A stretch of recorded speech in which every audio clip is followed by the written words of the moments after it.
Siamo con Alfredo Belluco, che è il presidente di Confedercontribuenti del Veneto, una delle associazioni dei consumatori più attivi nell'ambito delle contestazioni al sistema bancario.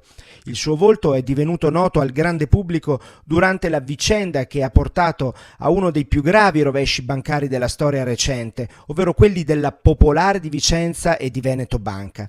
Ma non ci sono solo i crack fra le preoccupazioni dell'associazione che ha sede a Casal Serugo nel Padovano. Da mesi Belluco sostiene l'esistenza di un grande imbroglio, allorquando si parla della vicenda dei cosiddetti crediti deteriorati che le banche italiane avrebbero in pancia. Per il presidente, quelli relativi ai piccoli prestiti, ovvero quelli erogati a piccoli imprenditori e a famiglie, non vanno conteggiati come crediti deteriorati perché le banche poco o nulla avrebbero a pretendere da questi piccolissimi presunti debitori. Il motivo? Se si analizzano nel dettaglio i rapporti bancari in essere, si scoprirebbe, questa è la tesi di Confedercontribuenti, che in realtà la maggioranza delle partite è viziata da oneri inopinatamente richiesti ai debitori, i quali spesso sarebbero anche vessati da usura, il che comprimerebbe ancor più le pretese da parte delle banche, le quali in passato avrebbero gonfiato il paniere dei crediti presunti presso terzi per rendere più allettante i propri bilanci per borse e investitori. Fatta questa premessa, in merito alla querela sui cosiddetti crediti non performanti, Confedercontribuenti, che cosa ha da dire a riguardo? Abbiamo da dire che quelli sopra una certa cifra, diciamo i 300 e 500 mila euro, molto spesso sono incontestabili, ma quelli sotto quelle cifre, specialmente quelli sotto i 100.000 euro, possiamo dire che sono tutti contestabili. C'è una grande banca con sede in tutto il territorio nazionale, la terza banca è diventata tra l'altro, che noi possiamo contestarglieli praticamente tutti perché ha applicato in tutto il periodo degli ultimi 10-12 anni delle spese e commissioni che vanno ben al di là del tasso soglia di usura. Gliel'abbiamo anche scritto sia all'amministratore delegato che al presidente della banca, ancora a marzo, naturalmente non ci danno nessuna risposta, però noi possiamo dire che quella banca, come quasi tutte le altre banche, se non tutte, sicuramente fino al 31 dicembre 2009, sicuramente fino a quella data, ma anche successivamente, possiamo contestare tutti i conti correnti affidati. Ma c'è un fronte che molti non sanno, che è il fronte dei mutui. I mutui prima casa che sono viziati da interessi, spese, commissioni e anche gli interessi di mora che sommandoli vanno a superare il tasso soglia di usura e sono contestabili, quindi anche se si sono fermati per effetto di difficoltà economiche della famiglia o dell'impresa, molto spesso non sono dovuti gli importi che chiedono loro.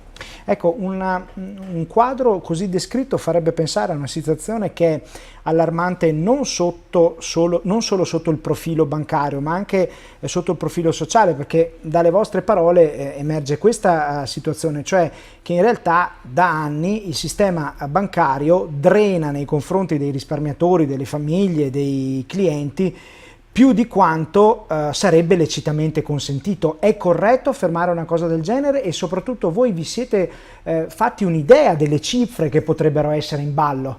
Allora, noi abbiamo esaminato circa 4.000 rapporti e circa 3.200 sono in contestazione e quelli che abbiamo in contestazione ne chiudiamo in transazione o a livello di sentenza 2, 3, 4, 5 alla settimana. In un giorno ne abbiamo chiusi 5 con 5 banche diverse, quindi abbiamo i motivi di credere, anzi la certezza che le banche ne hanno combinate di cotte e di crude e hanno la tendenza naturalmente a tenere soppita la cosa.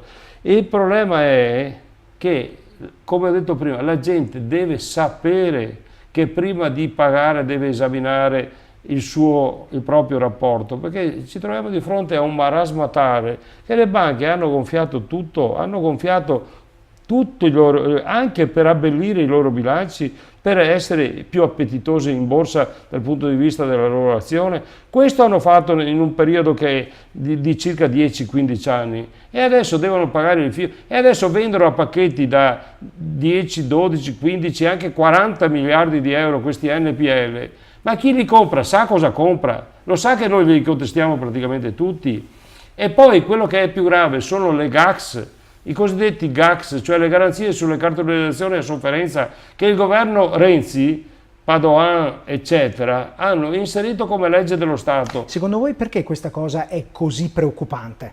È preoccupante perché adesso, come garante di ultima istanza, c'è lo Stato che se va a garantire delle schifezze che hanno fatto i consigli di amministrazione delle banche, è chiaro che devono pagare i cittadini come garanti di ultima istanza in qualcosa che non sono responsabili, perché sono responsabili i consigli di amministrazione delle banche, ma noi, parliamo noi come persone fisiche, ma anche i nostri figli, i nostri nipoti, dovranno pagare un qualcosa che non dovrebbe essere a loro carico. Vi siete fatti un'idea di qualche cifra che potrebbe essere in ballo a riguardo?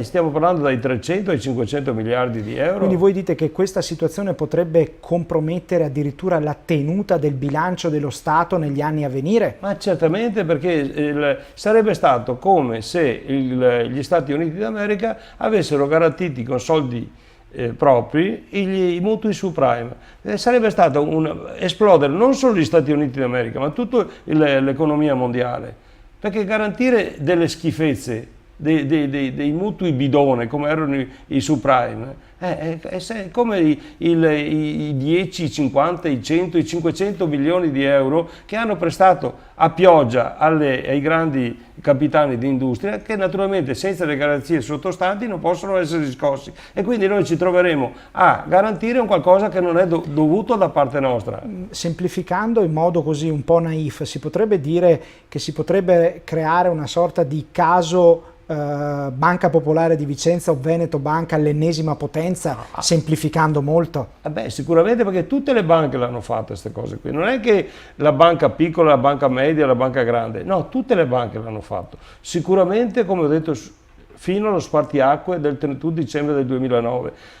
Siccome vengono a riscuotere questi presunti crediti, attenzione, certo, adesso, perché si sono, diciamo così, incagliati e naturalmente li vendono a pacchetti, quei recuperi crediti che vengono a bussare alla porta delle famiglie e delle imprese devono sapere che si troveranno di fronte a dei muri messi eretti da parte nostra e diranno: no signori, non vi diamo i soldi, perché se voi mi venite a chiedere il frutto di un'usura, sappiate che commettete un reato che si chiama estorsione, perché se noi dimostriamo che c'è l'usura all'interno del vostro credito, ma voi potete dire che voi l'avete acquistato, ma avete acquistato un incauto acquisto, avete fatto un incauto acquisto. Voi, se avete acquistato 1 miliardo di NPL, di crediti deteriorati, e non avete guardato dentro ogni credito,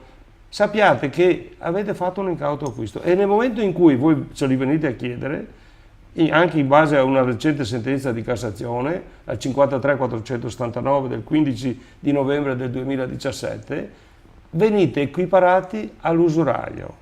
Certo, ecco, volevo capire, questo proliferare di appunto NPL potrebbe in qualche maniera costituire, come alcuni critici del mondo bancario hanno in passato affermato, un modo con cui i grossi gruppi alla fine aggrediscono il patrimonio reale dei piccoli e medi risparmiatori, delle famiglie, cioè viene in qualche maniera artatamente alterata una situazione e la banca alla fine della fiera va poi a rivalersi sugli assetti reali delle famiglie, diciamo depauperandole poi del patrimonio personale. È pensabile una lettura degli avvenimenti in questo modo? Ma certamente, perché il meccanismo sta proprio in questo, cioè quello di appropriarsi.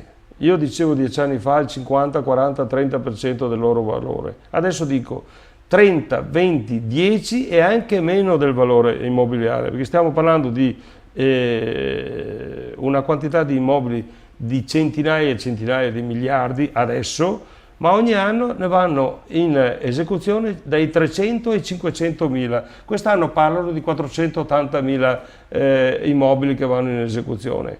E il caso Bramini è uno Certo. di quelli più evidenti, ma Bramini è diventato tristemente famoso perché aveva in compensazione un credito nei confronti della pubblica amministrazione, ma ci sono altri che possono contestare il debito. Io stesso, la mia famiglia, è riuscita a dimostrare in giudizio, Tribunale di Padova, Corte d'Appello di Venezia e Corte di Cassazione, che il contratto di mutuo stipulato nel 1989, mutuo prima casa, era viziato e non aveva i parametri di riferimento. Quindi cosa significa? Significa che si può resistere eventualmente da attacchi da parte delle banche, ecco, teoricamente 10, 15 e anche 20 anni.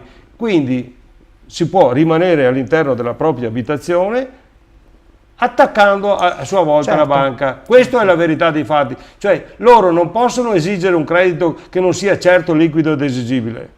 Chiaro. L'ultimissima cosa, recentemente si è formato un nuovo governo e c'è adesso in Parlamento anche una nuova maggioranza nelle Camere. Per quanto riguarda le leggi, quali sono buone, quali vanno applicate, quali invece vanno eventualmente modificate, per esempio nell'applicazione delle pene? Allora, ecco, hai toccato un tasto molto interessante. Qui ho di fronte a me la nostra proposta di Confedercontribuenti su come incidere sull'usura penale.